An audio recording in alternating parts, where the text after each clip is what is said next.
जय हिंद दोस्तों, स्वागत करता हूं आपका अपने YouTube चैनल सेल्फ स्टडी में। ठीक है, आज मैं आपको यहाँ पढ़ाने वाला हूं जो कि मैंने आपको कल पढ़ा दिया था। इसका प्रश्नावली 1.1 का पहला प्रश्न मैंने आपको यहाँ पे करा दिया था। ठीक है, इसमें अभी कितने क्वेश्चन थे, उसके 5 थे। ठीक है, इसमें मैंने आपको 3 कराए थे, लेकिन उसी के सेम जैसे, ठीक है, उसी के जैसे वो 2 भी हो जाएंगे। ठीक है, आप कर लेना उनको, लेकिन अगर आप उनको मतलब नहीं कर पाओगे तो आप मुझे कमेंट में बता देना, मैं उसकी भी वीडियो बना दूंगा। ठीक, तो देखिए यहाँ पे मुझे क्या दिया है, यहाँ पे दिया है मुझे कि एक क्वेश्चन मैं दूसरा लिया है और इसमें मुझे क्या करना है, HCF और LCM इसका मुझे ज्ञात करना है। ठीक है, तो बड़ी अजीब तरीके से इसके ज्ञात करेंगे। इससे पहले अगर आप हमारे चैनल पर नए आ गए हैं तो हमारे चैनल को सब्सक्राइब कर लीजिएगा, क्योंकि ये जो चैनल है क्लास 10th के लिए ही बनाया गया है। ठीक है, खास तौर से ये क्लास 10 वालों के लिए बनाया गया है, बहुत ही अच्छे से। ठीक है, इसमें सारी मतलब मैथ की सारे वीडियो आपको मिलेंगे बिल्कुल सीक्वेंस में। ठीक है, तो इसलिए आप इसे ध्यान से देखिएगा। ट्रिग्नोमेट्री हो या फिर समांतर श्रेणी हो, कुछ भी हो, ठीक है, उसकी वीडियो मैंने डाल रखी है, तो आप उसको देख सकते हो। ठीक है, तो सबसे पहले यहाँ पे देखिएगा, सबसे पहले यहाँ लिखा है कि पूर्णांकों के निम्नलिखित युग्मों के HCF और LCM ज्ञात कीजिए। तो सबसे पहले जो आपको यहाँ पे लिखा हुआ मिलेगा, मैंने यहाँ पे देखिए एक लिया पहला। ठीक है, इसमें 3 अंगे, तो मैंने यहाँ पे कितने लिए थे, किताब से दिखाता हूँ आपको मैं। देखिए ये रहा, ठीक है, ये है, देखिए ये जो दिख रहा है ना यहाँ पे 26 और पहले ये 26 और 91, 510 और 92, 6 तो 36 और 54, यानी कि इसमें 3 क्वेश्चन होंगे, जिसमें मैंने पहला यहाँ पे आपके लिए ले लिया। ठीक है, तो पहला जो क्वेश्चन लिया मैंने 26 और 91, ये मुझे यहाँ पे करना है इसको। ठीक है, तो सबसे पहले क्या कह रहा है वो देखिएगा। तो पूर्णांकों के निम्नलिखित युग्मों के HCF और LCM ज्ञात करना है आपको। तो HCF और LCM ज्ञात करना आप अगर नहीं आता तो सीखिएगा। ठीक है, बताने वाला हूँ मैं यहाँ पे। सबसे पहले हम क्या करेंगे, HCF और LCM निकालेंगे इस सवाल का।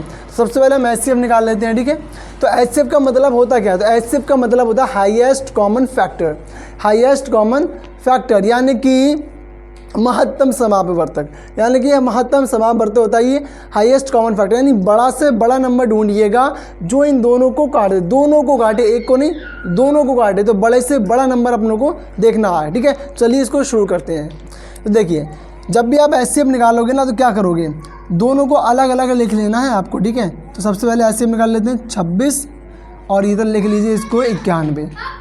ठीक है, दोनों को मैंने यहाँ पे लिख लिया।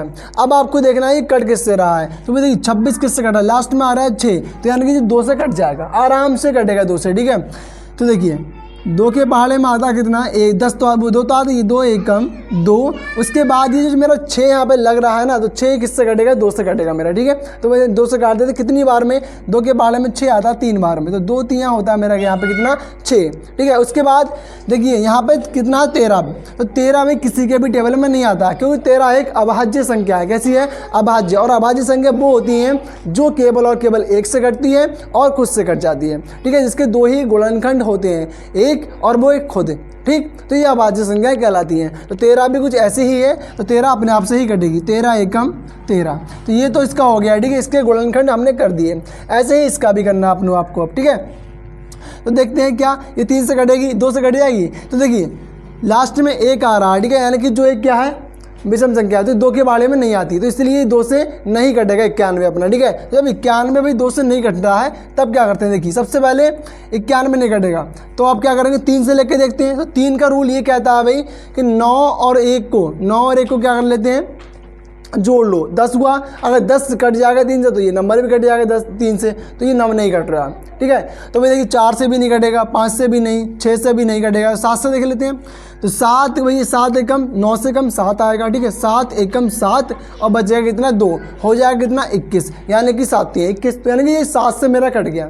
तो आप इस तरीके से देख सकते हो। यानी कि जो नंबरों को काटने वाले जो नियम होते हैं ना, कि हम कैसे पता करें कि कौन सा नंबर किस संख्या से कट रहा है, तो इस पर मैंने वीडियो बना रखा है, उसका लिंक आपको इस वीडियो के डिस्क्रिप्शन में दे दूंगा, आप वहाँ पे देख लेना। ठीक है, तो देखिए सबसे पहले यहाँ पे जो मेरा 91 मेरा 7 से कट रहा है। ठीक है, 7 से काटूंगा इसको मैं, 7 एकम 7, बचेगा कितना मेरे यहाँ पे, 9 में से 7 तो चला गया, 2 बचा, 2 लगाई 1 के साथ 21 हुआ, तो 7 3 21।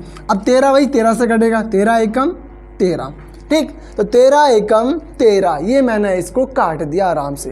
ठीक है, अब क्या करते हैं, सबसे पहले वो देखिएगा, अब क्या निकाल रहे हैं हम, इसका पहले HCF निकाल रहे हैं पहले। ठीक है, तो HCF किस तरीके से निकलेगा वो देखिएगा। ठीक है, आप किसका HCF निकाल रहे हैं, 26 और 91 का। तो पहले लिखिएगा 26, उसके बाद लिखिएगा यहाँ पे 91, लिख लिए दोनों। ठीक, 26 के गुणनखंड आए 2 और 13, तो 2 गुणा 13 इस तरीके से लिखिए।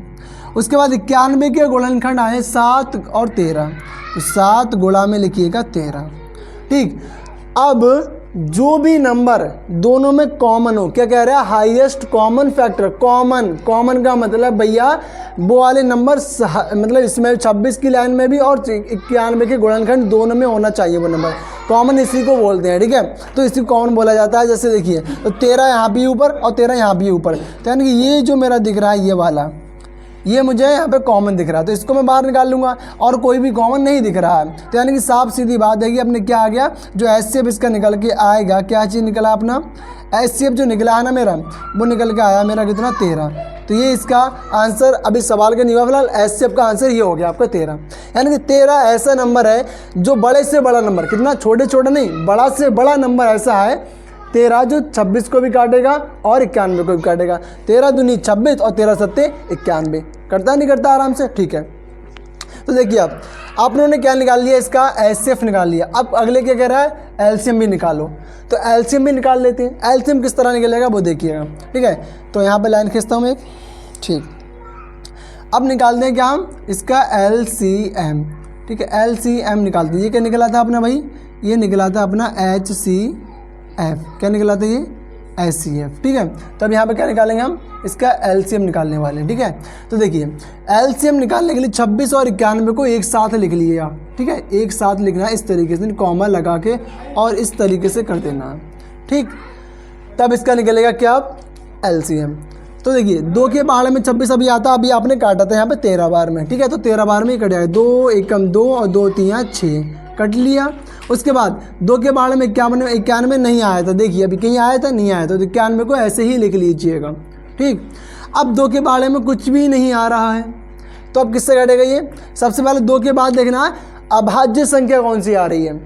अभाज्य कौन संख्या बताई थी मैंने अभी आपको, अभाज्य वे संख्याएं होती हैं जिसके केवल 2 ही गुणनखंड होते हैं, एक होता है और एक दूसरी भी संख्या खुद होती है। यानी कि ऐसी संख्या जो एक से कटे और खुद से कट जाए वो अपनी कहलाती है भाई कौन सी, अभाज्य संख्या, ठीक। तो देखिए 2 हो गई, इसके बाद 3 आती है, क्या 3 से कटेगा, कुछ नहीं कटेगा। 4 तो भाई अभाज्य ही नहीं है, 5 है तो 5 से कटेगा नहीं। उसके बाद 5 के बाद अभाज्य 7 आती है, 7 से कुछ कट रहा है इसमें, हाँ जरूर कटे, 91 कटेगा। अभी 7 से अपनों ने काटा था 91 को 13 बार में, तो 7 लेंगे और 13 ऐसे लिख लो, 13 नहीं कटेगा 7 से, तो 7 से कितनी बार में गया था, तो 7 एकम 7 और 7 3 21, ठीक। उसके बाद यहाँ क्या है मेरा 13, तो 13 से कटेगा, 13 एकम 13, 13 एकम 13, ठीक। मैंने आपको बता दिया कि 13 भी एक अभाज्य संख्या है, ठीक, जो खुद से कटती है और एक से कटती है, ओके। अब देखिएगा यहाँ पे 26 कॉमा 91 मेरे यहाँ पे लिखा है, ठीक है। तो 26 कॉमा जब 91 मेरे यहाँ लिखा है, उसके बाद अब क्या करूँगा मैं, यहाँ पे मैंने इसके गुणनखंड तो निकाल लिए हैं, लेकिन अभी LCM निकालना बाकी रह गया मेरा, ठीक है।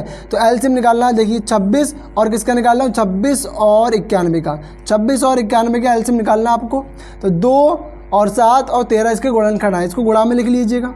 तो 2 गुणा 7 और गुणा में कितना आएगा 13, ठीक है। तो आप क्या करोगे, अब 13 सत्ते 91 और 91 की गुणा कर लो किससे, 2 से। तो 91 दूनी कितना होगा, 2 एकम 2, 2 नहीं 18, यानी कि 182।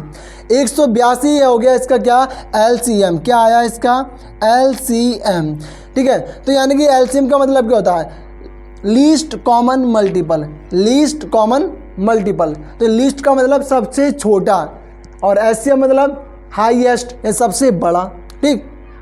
तो हम लोगों ने LCM में निकाला लीस्ट कॉमन मल्टीपल, सबसे छोटा नंबर आप निकालिए, सबसे छोटा नंबर आप निकालिए जो इन दोनों से कटे, इन दोनों से 26 से और 91 से कटे।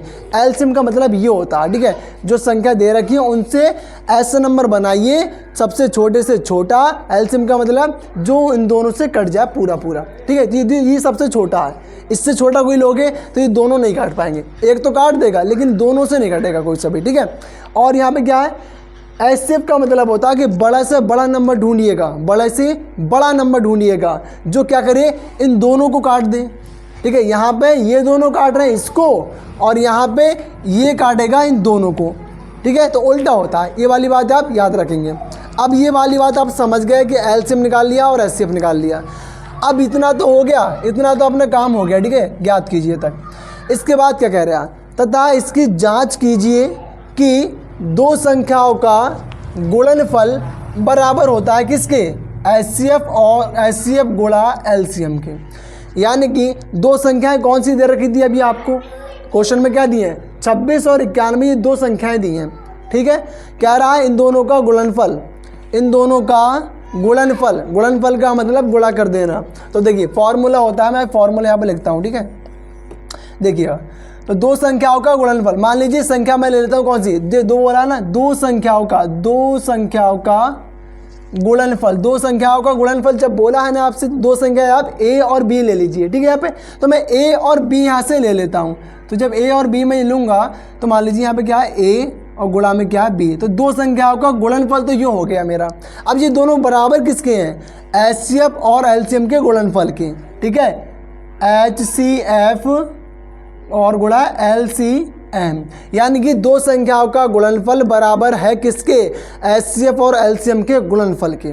ठीक, तो दो संख्याएं आपकी हैं 26 और 91। तो पहली है 26 और दूसरी क्या है आपकी 91।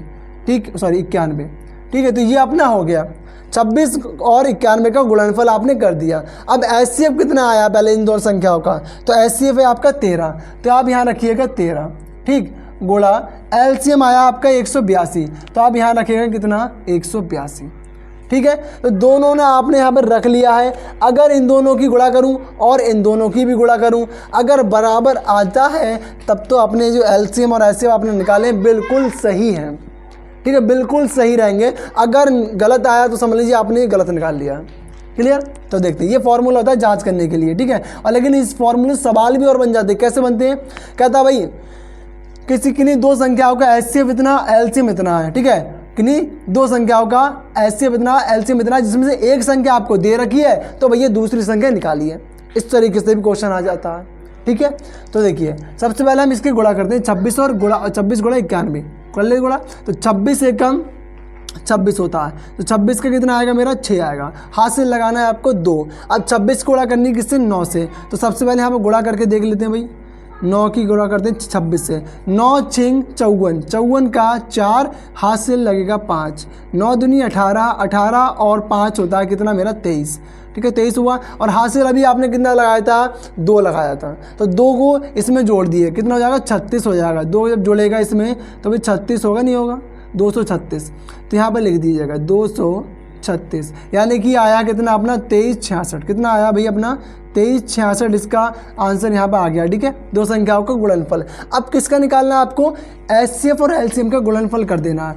13 दूनी 26, 13 दूनी 26, 26 का आया 6, हासिल कितना लगेगा 2। ठीक है, हाथ में आपके बच गया है 2, पकड़ के रखना उसको। ठीक है, जाने मत देना। 13 दूनी 26 का 6, हासिल लगेगा 2। 13 अट्ठे कितना होता है भैया, 13 अट्ठे 104। 104 में कितना जोड़ना है, 2 जोड़ना है हासिल वाले जो हाथ में था आपको। ठीक है, अब छोड़ दीजिए उसको बहुत अच्छे से। नहीं, 13 अट्ठे 104, 104 में 2 जोड़ा हो गया 106, 106 का 6 यहाँ लिखिए और हाथ में फिर से 10 रख लीजिएगा। 2 लिए थे मैंने अभी, अब 10 दे रहे हो आपको। ठीक है, अब भैया 13 एकम 13, अब 13 में भैया कितना, अभी मैंने आपको कितना दिया, 10 दिया है। ठीक है, तो 13 एकम 13, 13 तो यही है, 10 वापस कर दिए। अब तो भैया कितना हो गया 13, 23 हो गया। अब देखिएगा क्या ये बराबर आया है या नहीं आया, तो 2366 यहाँ पे और 2366 इधर भी, यानी कि दोनों संख्याओं का जो गुणनफल था वो उसके HCF और LCM के गुणनफल के बिल्कुल बराबर आ गया है। तो यानी कि अपने जो आंसर था बिल्कुल सही, यही था इसमें क्वेश्चन में, बस और कुछ नहीं था। इसी तरीके से आप क्वेश्चन को करोगे। अब इसमें देखिएगा मैंने आपको बता दिया कि दो संख्याओं का क्या है कि दो पूर्णांक निम्नलिखित युग में HCF और LCM ज्ञात कीजिए। ठीक है, इसमें पहला क्वेश्चन मैंने आपको क्या है बता चुका हूं। अब आपको दूसरा और तीसरा आप खुद से भी करके देखिए, क्योंकि जब खुद ही करोगे तभी इसकी प्रैक्टिस ज़्यादा होगी। ठीक है, करना सेम बिल्कुल इसी तरीके से जैसे मैंने अभी आपको यहाँ बताया। ठीक, तो चलिए इस वीडियो को यहीं पे समाप्त करते हैं, फिनिश करते हैं। टाइम भी काफ़ी हो चुका है। ठीक है, रात बनाता हूँ वीडियो भाई, तो टाइम कुछ काफ़ी हो चुका है। अगर वीडियो अगर आपको अच्छी लगी है ना तो वीडियो को लाइक ज़रूर करिएगा, क्योंकि इससे हमें मोटिवेशन मिलता है और इसके लिए हम आपके लिए मतलब और वीडियो बनाते हैं। अच्छा लगता है लाइक करते हो, हमें लगता है कि आप हमारी वीडियो को लाइक कर रहे हो, यानी पसंद कर रहे हो। ठीक है, अच्छी लग रही है आपको। अगर लाइक नहीं करते हो, देख के चले जाते हो, तो हमें वही बड़ा गिल्टी फील होता है, यानी कि लगता है वीडियो लोग देख रहे हैं लेकिन पसंद नहीं कर रहे हैं शायद। ठीक है, तो अगर पसंद नहीं आ रही ना तो कमेंट में बता दिया करें, ताकि हम अपने वीडियो को और अच्छे तरीके से बनाएं कि आपको कैसी ऐसी वीडियो आपको अच्छी लगेंगी। ठीक है, तो चलिए आज की ये वीडियो इसको समाप्त करते हैं। थैंक यू एंड जय हिंद।